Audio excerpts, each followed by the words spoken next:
Hi there everyone, welcome back to part 5 of our Kyoto vlog. This is another beautiful sunny day as we explore Kyoto. Please watch to the very end because you might find something interesting. Alright, so now let's get started with the beginning of our day. It was an absolutely beautiful day compared to the day before, which was actually raining. So I guess it was a blessing in disguise. The day we came to Kyoto, it was raining, and the day after when we're exploring, it's sunny. It was so sunny, it was actually really hot as well, and we were sweating when we were walking around. But even then, looking around, there's a lot of beautiful areas, and we even walked past a festival of some sorts, where they had a lot of pop-up stands, selling a lot of crafts and homemade things, and now, lunchtime.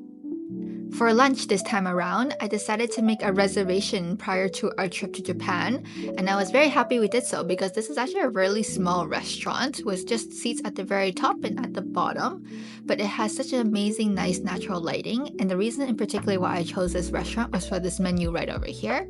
They have seasonal pickled vegetables as their main dish, which may sound a little bit different, but when you taste it, you can actually start to appreciate how amazingly unique it is.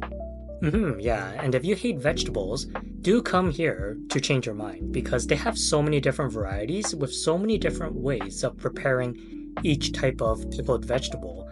And each flavor profile is just so different where some are sweet, some is sour, all of them with different colors, and we even get a welcome drink and also a clay pot rice type of dish. Keep in mind that this restaurant is not fully vegetarian, so if you're looking for that, that may not be an option. But they do try to use as many seasonal vegetable dishes as they can, and even this clay pot dish has so much mushrooms and vegetables in it as well. So if you know that you're a person who struggles with fiber intake while you're on vacation, definitely coming to this restaurant, you're going to have a lot of good fiber in your diet. I think this was also very good as an arm workout as well too, so you get nice buff arms after this as well. Good thing you're doing it and not me because I know your arms are smaller than mine. Excuse me. Anyways, we're gonna get started here by trying a little bit of everything that's on our table. First things first, we're gonna start with the starter soup that's uniquely presented in a cup, so it's easy to drink as well. This was a very hot season we were in, so they prepared a very nice, cool, almost potato soup, I believe. yeah, I don't really remember what it was, but it was creamy and it was very savory as well. It was a very, very good start. And the next thing we started on was the rice. Yeah, having this nice warm clay pot rice was a very nice addition after having that cold soup in the beginning, and it paired perfectly with the star of the dish, which are these pickled vegetables, because the clay pot wasn't too strong or overpowering. It was really good in this case because when it's not super overpowering, you can actually enjoy and taste the subtle differences between each pickled vegetables. And there's actually a wide variety, and it's very hard to actually distinguish it if your palate is overcome with strong flavors. It's even the case where the rice was so good in terms of complementing other flavors that we actually ate it pretty fast and wish we had way more of it. I found this restaurant to be a very fun and interesting concept because you didn't know what dishes were coming before you arrived. And when you come here, you can taste a whole wide range of flavors, which was unique. It's kind of like omakase of vegetables in my experience. And it's very nice that the decor is really amazing as well. And there's also tea if you are ever dehydrated. For the two of us, this experience costed 4,000 yen, which I feel like wasn't too bad for what it was. And if you're interested, here are some photos of all the individual food items that we tried during this one, but we don't know if it's going to be replicated again, because keep in mind, everything is seasonal.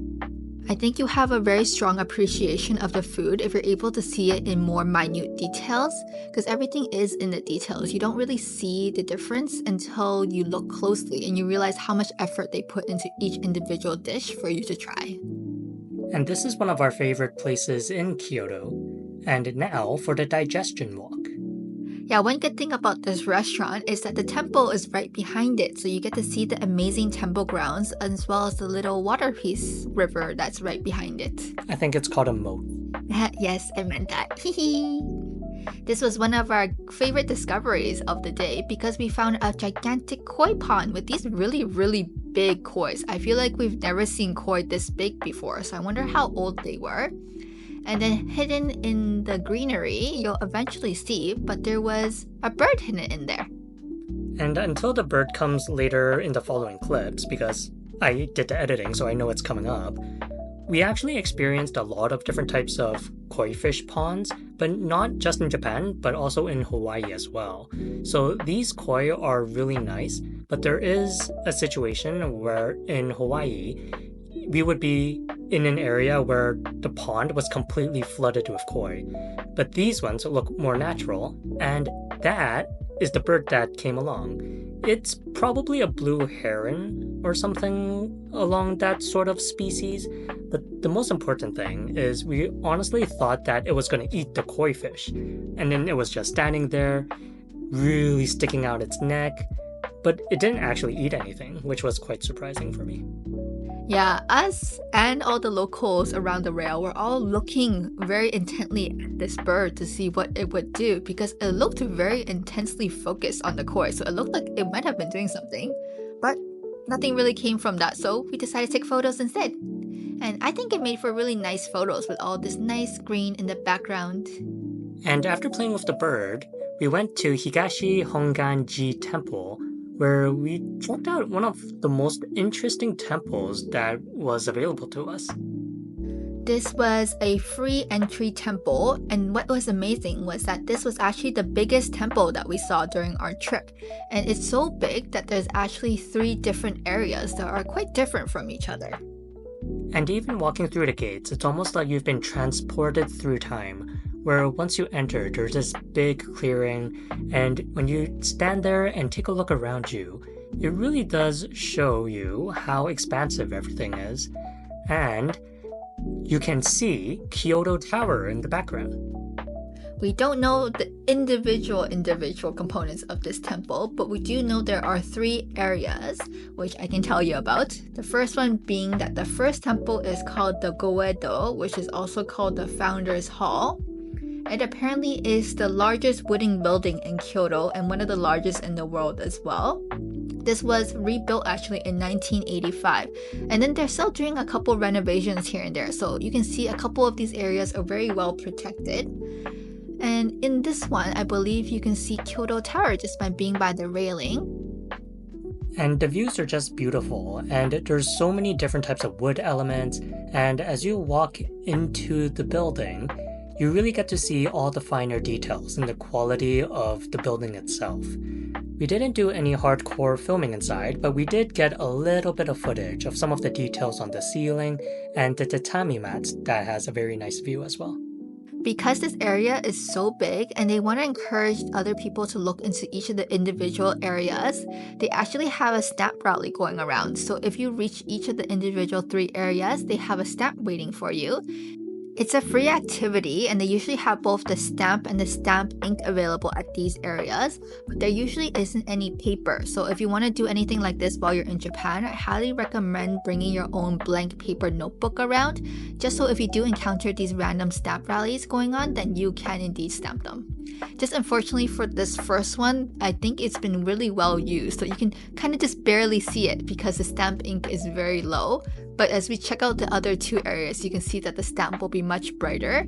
This is actually the second location, which is in the second building. So the second building is called the Amida-do, which contains the statue of the Amida Buddha. Unfortunately, we're not able to film that, but I am able to film the stamp that you can see. And if you're able to look closely, they are very different stamps. So highly recommend that you check all 3 of these locations out for the stamps, if not actually the temple itself, because everything is just so beautiful and very unique.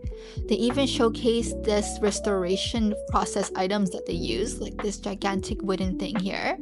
The wooden thing was used to actually transport various materials to the temple from like mountainous areas and whatnot. And some of the cool things in the area is these type of shots where if you just stand on one side, you can actually see the people walking past on the other side. Yeah, this is so well made. I actually wonder how people used this in the past. You get really nice views of the other side. And this area is actually called the Senpai Seto Sho, which is actually the last of the 3 areas. It's also called the reception hall and gallery, because at the very bottom of this area, you can actually see that they're having reception still down there. It's surprisingly a very modern building, especially when it's pure white and it has very nice views, especially to take self-portrait shots or videos with the nice clear sky and the weather in the background. I feel like this spot is also very good for just reflecting out into the distance because you can see so many things from the horizon. The views are very nice, it's very tranquil, while on the inside it can feel like a maze where there's a lot of narrow corridors and there's not a lot of headroom, so if you're on the taller side, you're actually going to hit your head.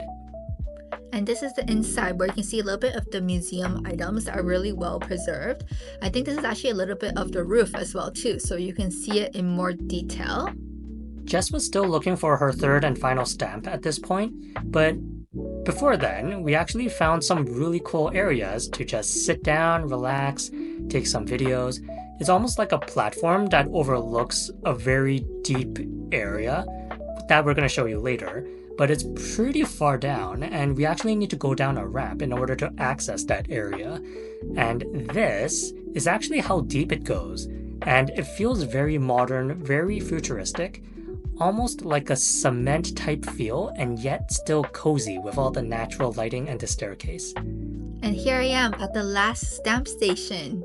I was so excited to find it because I honestly thought we would never find it because we got lost so many times. But this one actually had the most well-preserved ink tab here because I guess not many people get to this stage. Here I am pressing very, very deeply because I want to make sure I get a good stamp. And that's my last one of my 3. You can see that the blue is definitely more vibrant and each of them have an individual stamp that's quite different from the rest. So this was a very eventful day. I was quite happy. And these stamps were actually the very first stamps that we completed in Japan as a whole. So yeah, the facilities is pretty expansive, and really taking a look at some of the finer details, being in this area was quite unique and it's very spiritual, even though we didn't do any praying or anything specifically religious. The area itself was just very uplifting and also very soothing for the soul. At this point, we wanted to check out Torii's, but we never ended up going to the very famous Torii shrine gate thingy. It's called Fushimi no Inari. Oh, okay, yeah, that thingy. So instead, we randomly walked around and stumbled upon this one, which seemed very similar. I mean, we still see very big Torii gates. It seems like free entry. So we decided to give that a little visit and see what's inside. And we were very happy that we decided to take time to actually look into this little shrine area because it has so many cute little displays and everything was still very well preserved. And because it wasn't a very popular touristy area, you can really take your time and admire all the finer details. You can see the water dripping, creating this nice serene atmosphere. You can try your hand washing here as well too to get that spiritual cleansing as well before you pray. Everything was very just cool to look at. Yeah, it's like being in an anime in real life, where there's just so many beautiful views. A lot of it really reminds me of Inuyasha in a way, for all the traditional elements. There's all these torii gates and quite densely packed as well, which makes beautiful footage. And really, because of how quiet it is and how there's only local people, there's not a lot of tourists around, you really get to appreciate the environment as well as the atmosphere and really soaking in not just the weather, but the essence of the environment that we're in. And it's funny enough that you mentioned Inuyasha because I feel like that's a lot of millennials and Gen Zs actually discovered their interest in Japan in the Western world. So it was really cool to see these places in real life because you really think you have achieved a lot of your childhood dreams by coming here. And then even these red torii gates, they're actually red because they're known to repel evil spirits. So just kind of being in this environment just felt very safe and you just take your time to look around.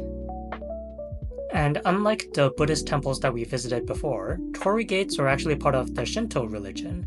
So usually when you go through a Torii gate, it means that you're leaving the secular world and going through the realm of the gods. We learned afterwards that it's polite to stop and bow before walking under the Torii, because we saw something that the locals actually did.